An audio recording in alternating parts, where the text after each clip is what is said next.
देखिए, हज 2021 हिफाजत के साथ इबादत, न अपनी भी सेहत और सलामती और पूरी दुनिया की सेहत और सलामती को मद्देनज़र रख कर के हम पूरे पुख्ता इंतज़ामात के साथ हज 2021 की तैयारियां कर रहे हैं। आज से हज 2021 की ऑनलाइन एप्लीकेशन प्रोसेस शुरू हो गया है। 10 दिसंबर तक ये ऑनलाइन हज एप्लीकेशन का प्रोसेस चलेगा। इस सिलसिले में हमने जो इस वक्त के हालात हैं उसको मद्देनज़र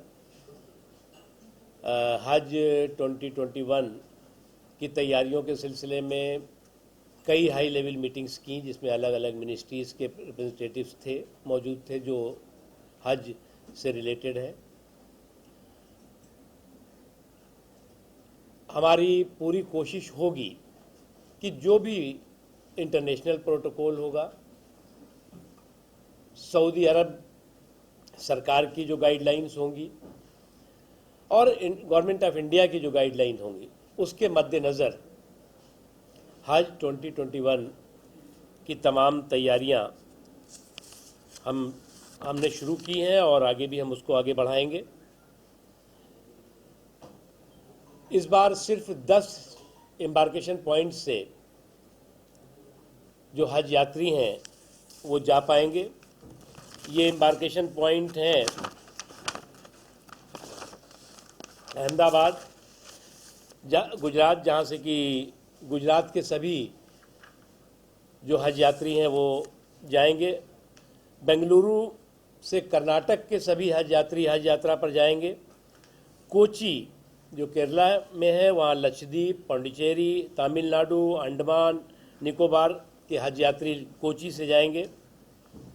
दिल्ली से पंजाब, हरियाणा, हिमाचल प्रदेश, चंडीगढ़, उत्तराखंड, राजस्थान और उत्तर प्रदेश का जो पश्चिमी इलाका है वहाँ के लोग दिल्ली से जाएंगे। गुवाहाटी से असम, मेघालय, मणिपुर, अरुणाचल प्रदेश, सिक्किम और नागालैंड के हज यात्री गुवाहाटी से जाएंगे। हैदराबाद से आंध्र प्रदेश और तेलंगाना के हज यात्री हज यात्रा पर जा सकेंगे। कोलकाता से पश्चिम बंगाल, उड़ीसा, त्रिपुरा, झारखंड, बिहार के हज यात्री जाएंगे। लखनऊ से पश्चिम उत्तर प्रदेश को छोड़ करके उत्तर प्रदेश के सभी इलाकों के हज यात्री उत्तर प्रदेश के लखनऊ से जाएंगे। मुंबई, महाराष्ट्र से मध्य प्रदेश, छत्तीसगढ़, गोवा, दमन दीव, दादर नगर हवेली के हज यात्री मुंबई से जाएंगे। और श्रीनगर से जम्मू कश्मीर, लेह, लद्दाख, करगिल के हज यात्री जाएंगे।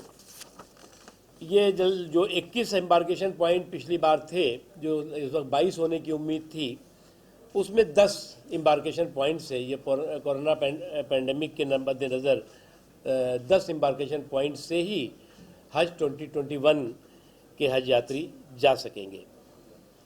बग़ैर महरम के जो ख़वातीन हैं उनको जो पिछली बार जो एप्लीकेशंस थी वो एप्लीकेशंस जो हैं वो हम सारी की सारी जो एप्लीकेंट्स थी वो सब के सब जाएंगी। उसमें सब्जेक्ट है कि अगर सऊदी अरब ने कोई एज लिमिट रखी है तो वो एज लिमिट के में जो लिमिट में आती हैं वो नहीं जा पाएंगी, अदरवाइज़ वो जाएंगी। और प्लस जो नई अप्लाई करेंगी उनको भी विदाउट लॉटरी जाने का वो होगा।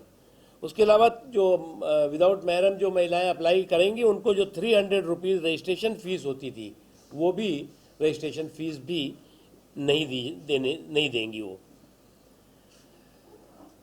जो हज का एप्लीकेशंस है उसमें जो एक कवर में को 5 से कम करके 3 लोगों का कवर बना दिया गया है, क्योंकि महदूद कमरों में भी बहुत लिमिटेड लोग रह पाएंगे। हमने जैसा कि अभी वहाँ भी बताया कि 72 आवर बिफोर जो कोरोना टेस्ट है वो सभी हज यात्रियों को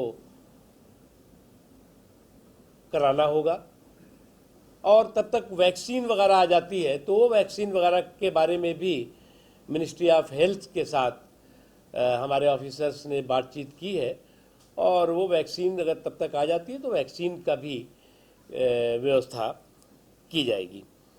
उसके अलावा एज का जो लिमिट होगी गवर्नमेंट सऊदी अरब सरकार की, उसको हम पूरी तरह से उसको हम फॉलो करेंगे और उसको हम पूरी तरह से मानेंगे। आपको जैसा कि मालूम है कि हमने हज का पूरे प्रोसेस को 100% डिजिटल करने किया है, और उसका नतीजा रहा कि जो 2020 के हज के लिए जिन्होंने भी जो भी एप्लीकेंट्स थे उनका 100% सभी लोगों के पैसे वापस किए गए, उनके खातों में गए डीबीटी के ज़रिए, और भी जो कई पहले के भी पेंडिंग जो लोगों के पैसे थे वो भी सब गए इस कोरोना पेंडेमिक के पीरियड के दौरान ही। मुझे तो यही कहना है आप लोगों को। तादाद कम होगी क्या?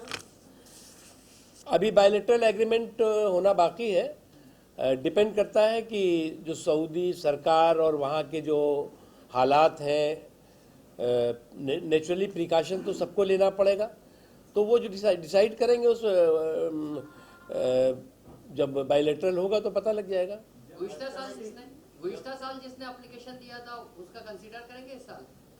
नहीं, फ्रेश एप्लीकेशंस कंसीडर होंगे। जब फ्रेश एप्लीकेशन अप्लाई करेंगे सर? हाँ, तो उनका कंसीडर होगा, वो भी करेंगे तो बिल्कुल कंसीडर होगा। सर, जब हज कमेटी एप्लीकेशन तलब करती है उसके साथ ही जो है प्राइवेट टूर ऑपरेटर्स भी जो है वो अपने लिए जो है कैंडिडेट ढूंढना शुरू कर देते हैं, तो आपके उनके साथ किसी किस्म का हम डिस्कस कर रहे हैं उस बारे में, उसके बारे में डिस्कस कर रहे हैं। उनका पोर्टल ऑलरेडी हमने बनाया हुआ है, और उसके बारे में ऑफिसर्स, हमारे ज्वाइंट सेक्रेटरी और ऑफिसर्स डिस्कस कर रहे हैं, उसको भी अनाउंस करेंगे जल्दी। प्रोपोर्शन जो है हज कमेटी का और पीटीओ वो तो है, बना हुआ है, फिक्स है ना, वो तो हाँ फिक्स है जी। और एप्लीकेशन पर कोई वो है कैप रहेगा कि इतनी एप्लीकेशन मंगवाई जाए या जितनी आती है आने दीजिए? अभी तो 10 तारीख तक जो एप्लीकेशन आ रही है देखेंगे।